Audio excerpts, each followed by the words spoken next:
As crianças mais velhas vão ser instruídas no Evangelho de João. Abra sua Bíblia no Evangelho de João, capítulo de número 13, versículos 12 a 17. Sempre lembrando aos irmãos que eu tenho optado nesta série de sermões por usar a Nova Almeida Atualizada. A NAA é a versão que eu tenho lido com os irmãos, mas se vocês quiserem acompanhar a leitura nesta versão, ela vai estar sendo projetada aí para os irmãos também. Depois de lermos o texto sagrado, como de costume, você que puder, mantenha sua Bíblia aberta para que a gente passe o nosso tempo aqui examinando aquilo que diz a Escritura neste texto, considerando as implicações, as verdades contidas aqui no texto sagrado. Evangelho de João, capítulo de número 13, versos de 12 a 17, nos diz assim a palavra de Deus. Depois de lhes ter lavado os pés, Jesus pôs de novo as suas vestimentas e, voltando à mesa, perguntou-lhes: Vocês compreendem o que eu lhes fiz? Vocês me chamam de mestre e de senhor, e fazem bem, porque eu o sou. Ora, se eu, sendo senhor e mestre, lavei os pés de vocês, também vocês devem lavar os pés uns dos outros. Porque eu lhes dei o exemplo para que, como eu fiz, vocês façam também. Em verdade, lhes digo que o servo não é maior do que o seu senhor, nem o enviado é maior que aquele que o enviou. Se vocês sabem estas coisas, bem-aventurados serão se as praticarem. Fechem os seus olhos mais uma vez. Vamos pedir ao Senhor a bênção da iluminação do Espírito.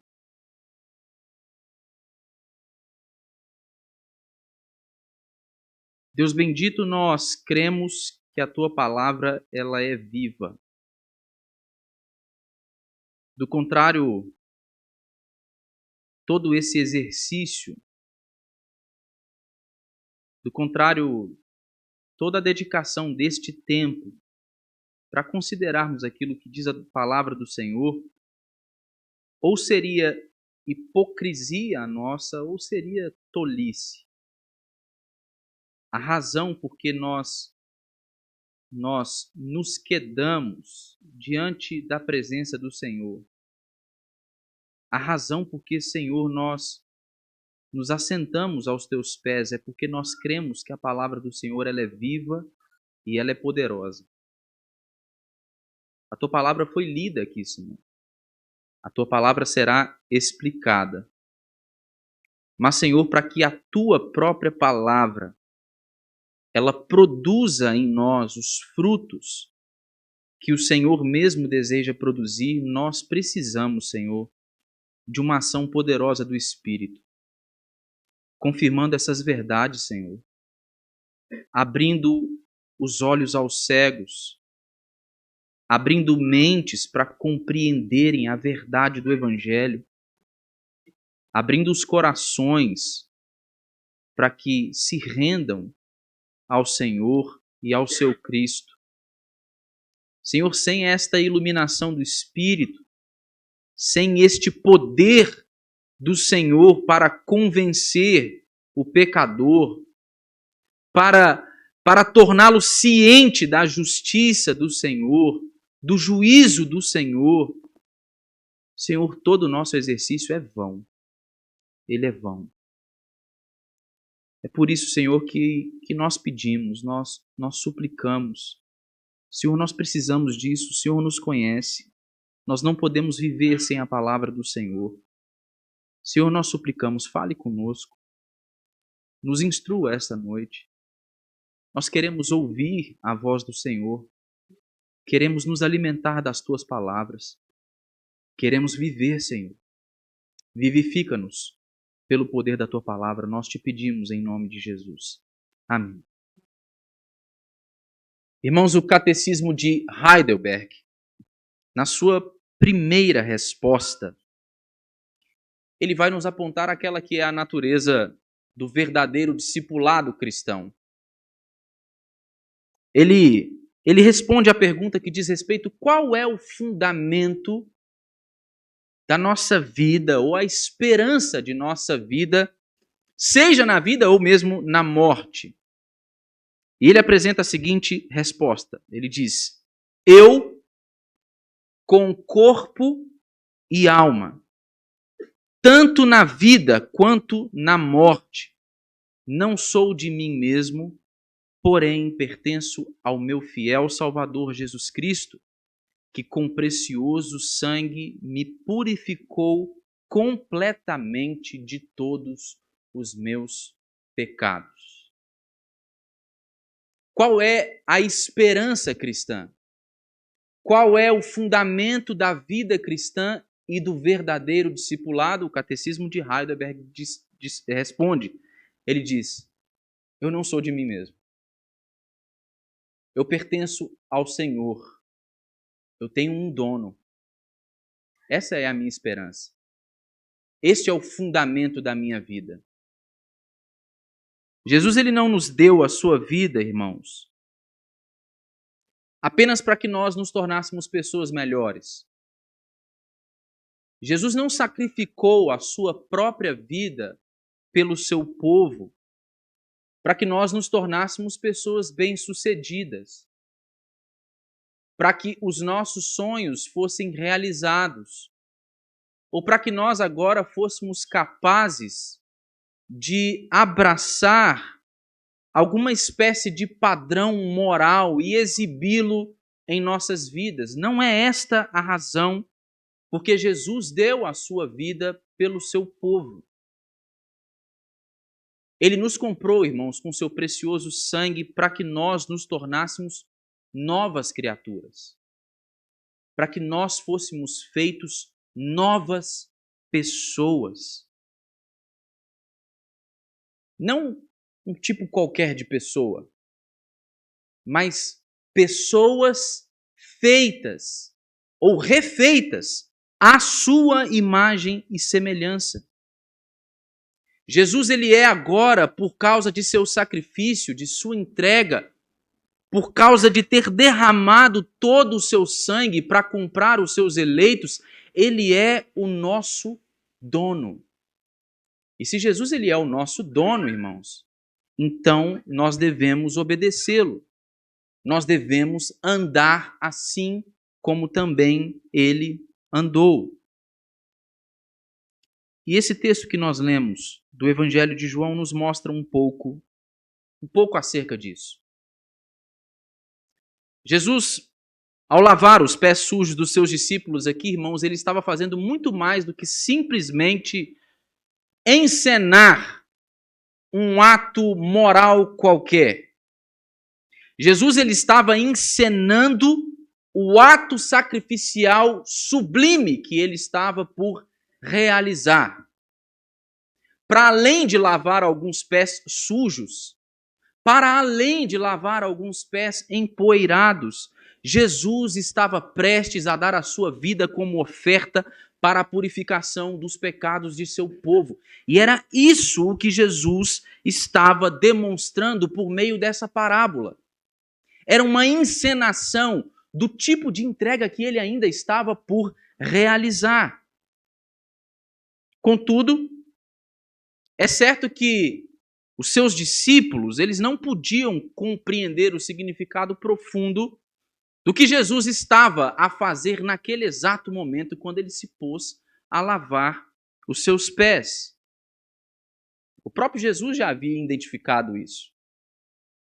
Ele já havia identificado, por exemplo, a dificuldade de Pedro em compreender, entender o que tudo aquilo que estava acontecendo significava. É o que ele diz no verso 7 do capítulo 13.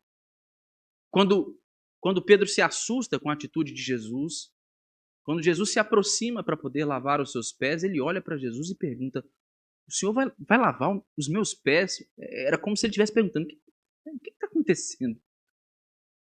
Que coisa mais absurda é essa?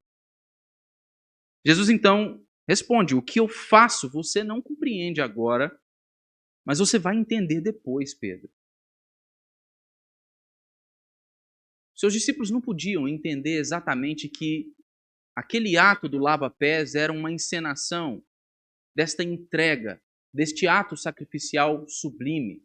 Eles não podiam compreender a profundidade daquela parábola, mas havia algo que Jesus esperava que os seus discípulos entendessem imediatamente.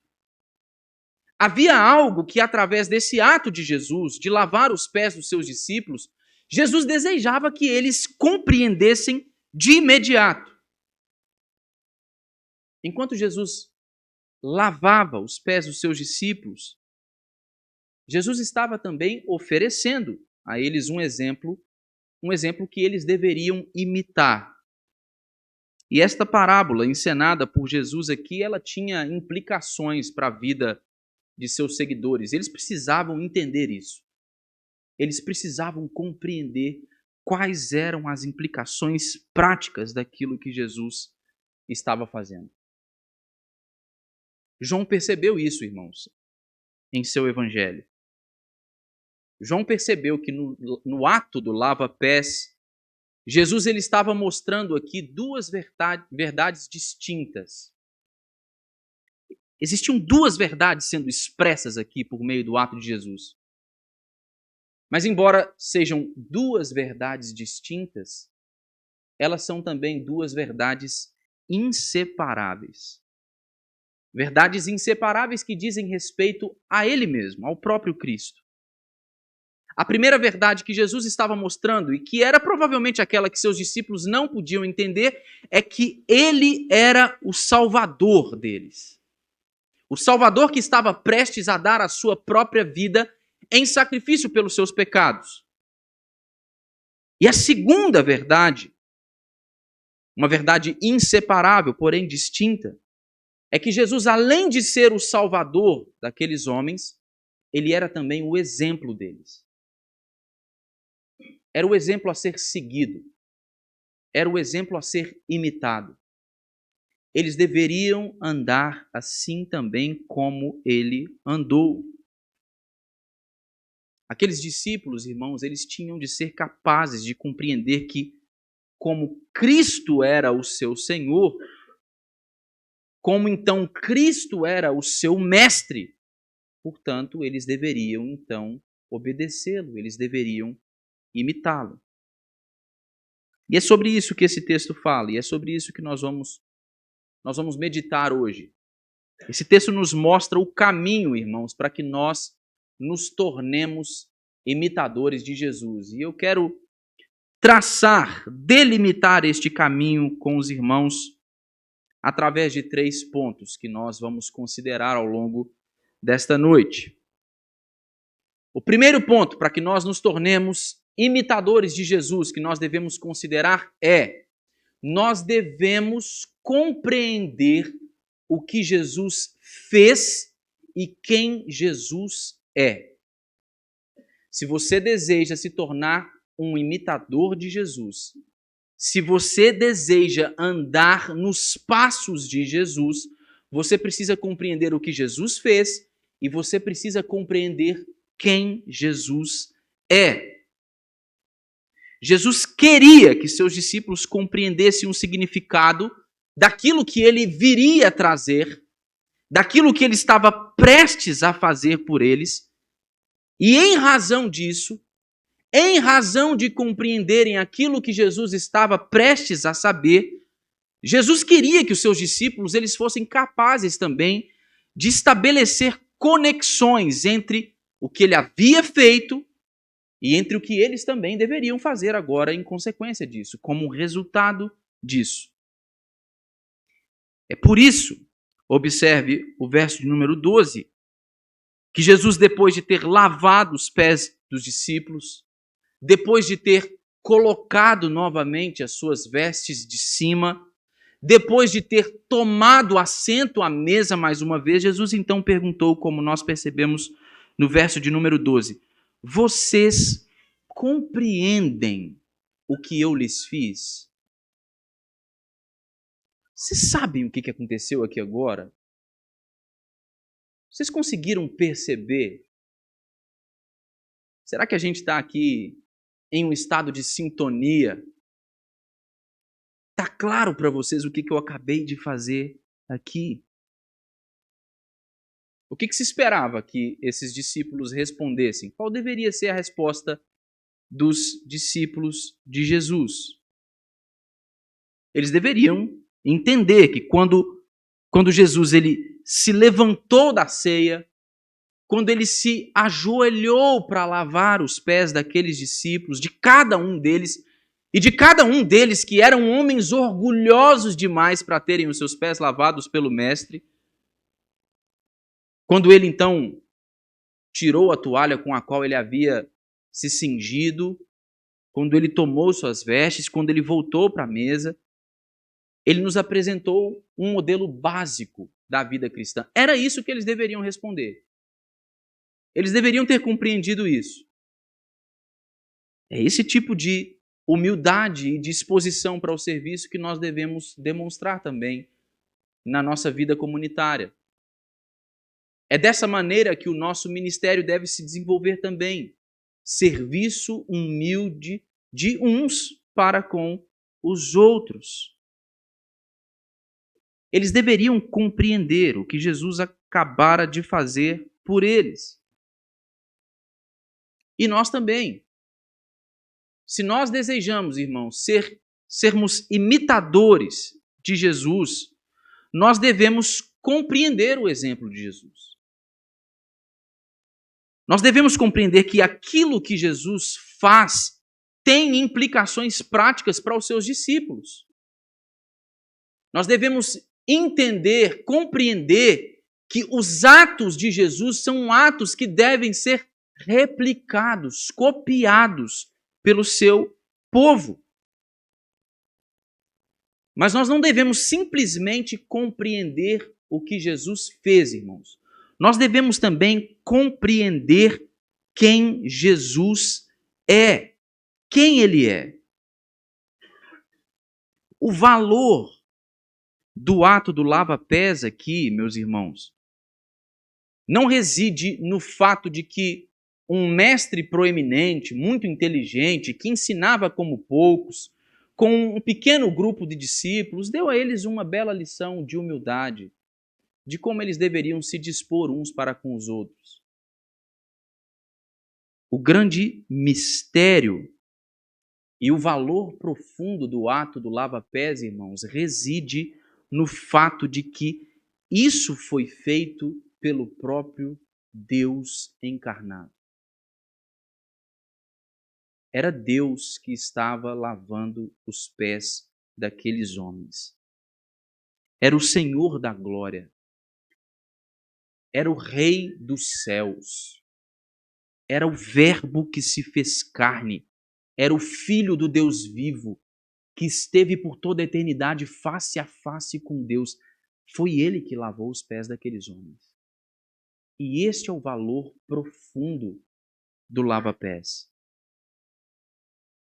Jesus destacou o fato de todos os seus discípulos, eles o reconhecerem, o terem reconhecido como mestre e como Senhor. Veja o verso de número 13.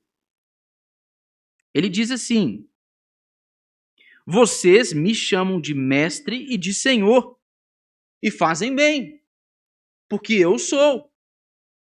Eu sou o mestre e o Senhor de vocês. E o que é que o evangelista João quer nos dizer com isso? O que é que ele está nos apresentando aqui quando Jesus ele faz menção a estes dois títulos através dos quais ele era reconhecido pelos seus discípulos? Normalmente esses dois termos, os termos traduzidos para mestre e senhor, mas especialmente o termo para senhor, Kyrios, do grego, ele não era um termo utilizado somente para um tipo de tratamento respeitoso que se deveria ter para com outra pessoa. Normalmente, ele era um título empregado sempre indicando um algo a mais. ao chamarem Jesus de mestre e de Senhor, os seus discípulos, eles estavam a refletir o reconhecimento de que Jesus ele merecia não somente respeito da parte deles, mas Jesus merecia a obediência deles. Eles sabiam disso. É por isso que Jesus diz: vocês me chamam de mestre e de Senhor e vocês fazem bem. Eu sou. Eu sou. Vocês me devem obediência. E ao fazer isso, Jesus estava indicando que eles deveriam, então, ouvir e obedecer os seus ensinamentos. A lição aqui é simples, irmãos, e está no verso 14. Jesus diz: ora, se eu, sendo Senhor e mestre de vocês, se eu sendo aquele que vocês reconhecem, a quem vocês devem obediência, se eu, sendo Senhor e mestre, lavei os pés de vocês, também vocês devem lavar os pés uns dos outros. Irmãos, se Jesus, como Senhor e mestre, ele não estava abaixo da dignidade dele ao lavar os pés dos seus discípulos, era como se ele estivesse dizendo aos seus discípulos agora: vocês não estarão abaixo da dignidade de vocês se vocês também fizerem isso. Vocês devem fazer o mesmo que eu fiz por vocês uns aos outros. Irmãos, quando o exemplo de Jesus ele estiver fixado em nossas mentes, à medida que nós compreendermos não somente o que Jesus fez, mas compreendermos também quem ele é, a nossa vida vai começar a se mover, então, instintivamente a seguir o exemplo de Cristo, para que a gente se torne seus imitadores, para que nós nos tornemos como cópias de Jesus no mundo. Isso é o que significa viver como um cristão. Ser uma cópia de Jesus. Imitar a Jesus. E se nós desejamos ser imitadores de Jesus, nós devemos compreender o que ele fez e nós devemos também compreender quem ele é. Se nós queremos ser imitadores de Jesus, irmãos, nós devemos compreender também quem nós somos em Jesus. Você precisa entender quem você se tornou uma vez que você foi unido a Cristo, se você quer ser seu discípulo, se você quer imitá-lo. Veja, Jesus ele reforça o ensino dele aqui no verso de número 16. Ele diz: em verdade lhes digo que o servo não é maior do que seu senhor, nem o enviado é maior do que aquele que o enviou. Nesse contexto aqui, irmãos, o que Jesus ele expressa reforça a lição aos seus discípulos de que não há razão para que eles venham a hesitar em seguir o seu exemplo. Não existe motivo para os discípulos pensarem duas vezes antes de fazer aquilo que Jesus estava ordenando que eles também fizessem. Como servos de Jesus, como mensageiros de Jesus, Jesus estava lembrando para eles, eles não eram maior do que ele. Vocês me chamam de Senhor e Mestre, fazem bem, porque eu sou. E ele está lembrando que nenhum servo ou mensageiro é maior do que o seu Senhor ou daquele que o envia. Não havia razão para eles pensarem que eles estavam em uma condição tal que não os permitissem realizar atos de serviços uns para com os outros, assim como Jesus havia realizado por eles. Se eles quisessem ser reconhecidos como discípulos de Jesus, eles deveriam entender qual era o papel deles. Eles deveriam compreender quem agora eles eram. era preciso saber quem era o Senhor e Mestre e quem eram os servos. Eles eram os servos. A nossa compreensão, irmãos, acerca do que Jesus fez e acerca de quem Jesus muda a imagem que nós temos de nós mesmos. Muda a maneira como nós vemos a nós mesmos. Mas não é puramente um tipo de mudança imagética, exterior. É uma mudança profunda, de fato e de verdade, de maneira concreta. A nossa compreensão do que Jesus fez e de quem Jesus muda quem nós somos. Muda quem nós somos de uma vez por todas. Nós devemos, irmãos, ver a nós mesmos como discípulos e como servos do Senhor Jesus. A nossa mente deve ser instruída por seus pensamentos, por seus ensinamentos. A nossa vontade deve ser a vontade do nosso Mestre. Os nossos feitos devem ser realizados de maneira a copiar aqueles feitos que ele também realizou em nosso favor. É assim a vida de um servo. É esta a vida de um discípulo. Jesus, ao lavar os pés dos seus discípulos, ele não estava, irmãos, abandonando sua autoridade. Jesus não estava pondo-se abaixo de sua dignidade. Ou mesmo Jesus não estava a negar a sua divindade. Irmãos, jamais nós devemos interpretar o amor de Jesus como fraqueza. Não era isso o que estava acontecendo no lava-pés. O Filho de Deus, irmãos, ele se humilhou para nos resgatar. Ele nos purificou da sujeira dos nossos pecados. Ele fez isso para que ele nos comprasse com o seu próprio sangue. E isso deveria nos fazer compreender quem nós somos em Jesus. Nós não somos mais de nós mesmos, irmãos. Nós temos um dono. Nós temos um dono. Nós somos servos e somos discípulos daquele que nos comprou com seu precioso sangue. Se desejamos ser imitadores de Jesus, nós devemos compreender agora quem nós nos tornamos em Jesus. Quem nós somos em Jesus? Nós somos servos, irmãos. É isso que nós somos. Nós devemos viver assim. Em terceiro e último lugar, se nós desejamos ser imitadores de Jesus, irmãos, nós devemos obedecer a Jesus. Se nós desejamos ser imitadores de Jesus, nós devemos compreender o que ele fez e quem ele é.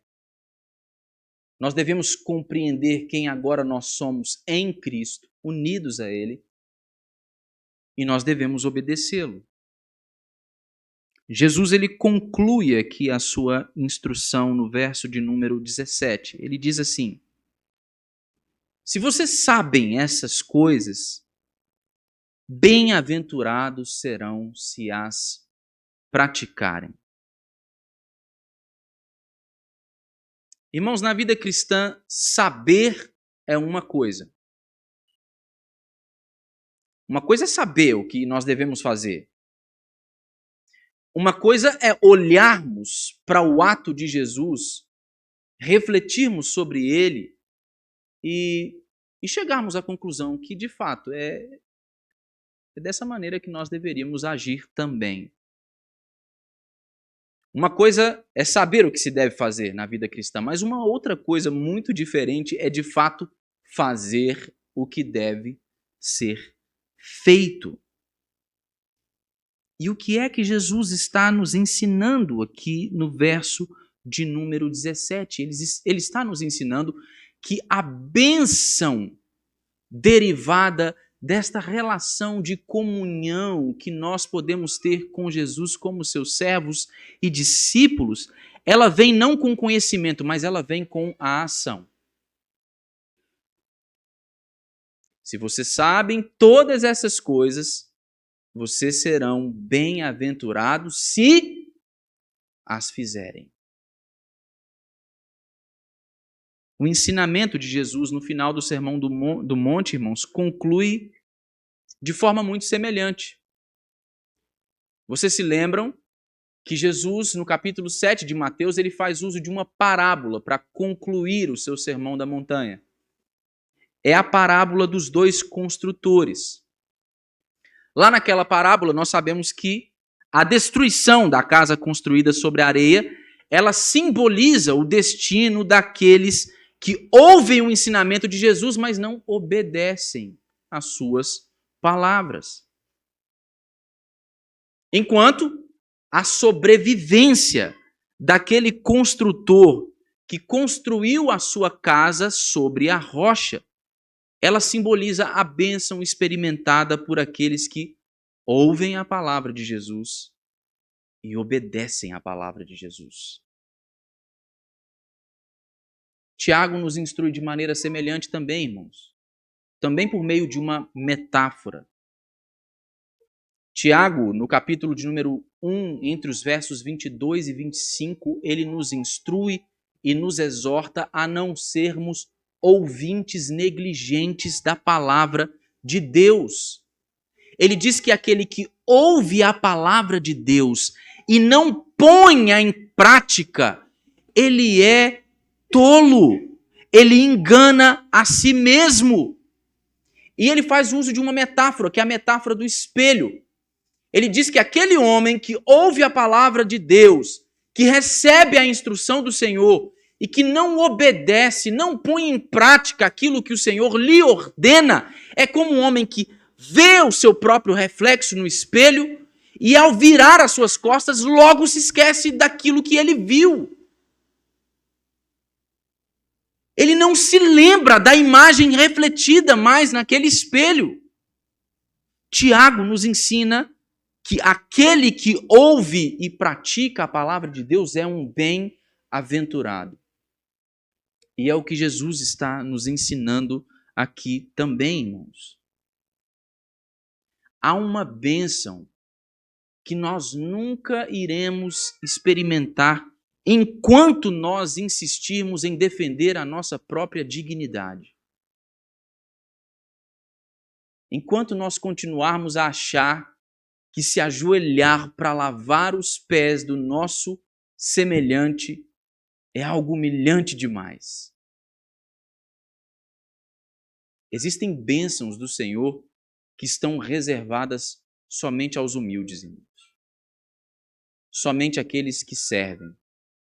Somente aqueles que ouvem a sua palavra e a colocam em prática.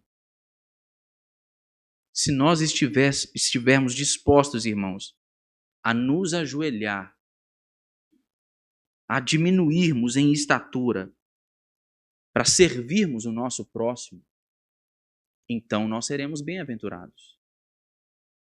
Então nós experimentaremos essas bênçãos. E vale uma consideração. Nós vamos pensar um pouco mais sobre isso no próximo sermão, no restante deste texto. Mas isso já ficou muito claro para nós também no sermão anterior, que narra propriamente o ato de Jesus de lavar os pés dos seus discípulos. É preciso lembrar quais pés foram lavados ali. Não é como se Jesus estivesse a lavar os pés de homens dignos, de homens nobres, de homens de uma estatura elevada, de gente importante. Não é porque Jesus era um mestre assim, modesto, sabe? Reconhecia que seus alunos aprendiam rápido, sabiam das coisas, eram espertos, pegavam no laço os seus ensinamentos. Não. Jesus lavou os pés de homens orgulhosos. Irmãos, Jesus lavou os pés do seu traidor. Eu e você não podemos escolher, irmãos. Não dá para escolher. Você não pode escolher diante de quem você se ajoelha ou não. Ou você obedece a Jesus, ou você não é o seu discípulo. Ou você obedece a Jesus, ou então você não está em Jesus. Nós não temos esse direito. Essa escolha não foi oferecida para nós. A cruz, irmãos, para a qual Jesus estava caminhando aqui, e era o que ele estava querendo demonstrar para os seus discípulos, é o caminho que nós também devemos percorrer se nós queremos ser imitadores de Jesus. Se eu e você desejamos ser imitadores de Jesus, nós devemos obedecer à sua ordem. Nós devemos fazer aquilo o que ele nos manda. Há um hino antigo do século XIX, o seu autor se chama George Matheson. É um hino belo que, em tradução livre, ele diz assim: faze-me um prisioneiro, Senhor, e então eu serei livre. Força-me a render minha espada e eu serei vencedor. Minha vontade não é minha, até que faças a tua. Se ela alcançar um reinado, deverá negar a sua coroa. Irmãos, grande parte da doença de nossas igrejas é causada por nossa falta de vontade de lavar os pés uns dos outros. Grande parte da doença de nossas igrejas é resultado do nosso orgulho. É resultado de um falso senso de dignidade intrínseca. É sede de autoafirmação. É vontade de sustentar uma imagem falsa acerca de si mesmo que expresse certo tipo de grandeza. Você não foi chamado para ser grande, irmão. Você foi chamado para ser um servo. Nós não somos chamados para sermos postos em posição de destaque. Nós somos chamados para sermos os menores, os humilhados, os ultrajados, os perseguidos, aqueles que são caluniados. Olha, alguém anda vendendo por aí um falso evangelho que carrega um ideal demoníaco, infernal, de que Jesus ele é alguém que deu a sua própria vida para dar a você a melhor das vidas, das condições, para torná-lo o mais bem-sucedido, para fazer com que tudo aquilo em que você coloque a sua mão dê certo. Há um falso evangelho que tem sido amplamente disseminado, que penetrou mentes e corações de muitos dentro de nossas comunidades, que faz com que estes acreditem que o que Jesus está fazendo é, na verdade, proporcionando aquela vida modelo do Instagram que todo mundo gostaria de expor. Irmãos, Jesus morreu. Jesus morreu.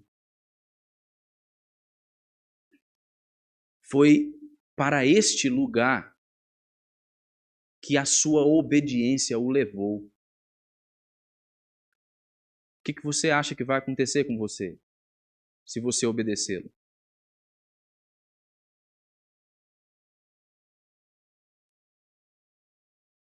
Você foi chamado para morrer, irmão. Você foi chamado para morrer. Se você deseja ser um imitador de Jesus, você precisa compreender o Evangelho. Você precisa saber o que Jesus fez. Você precisa saber quem Jesus é. Você precisa saber quem você é. Quem você foi chamado a ser.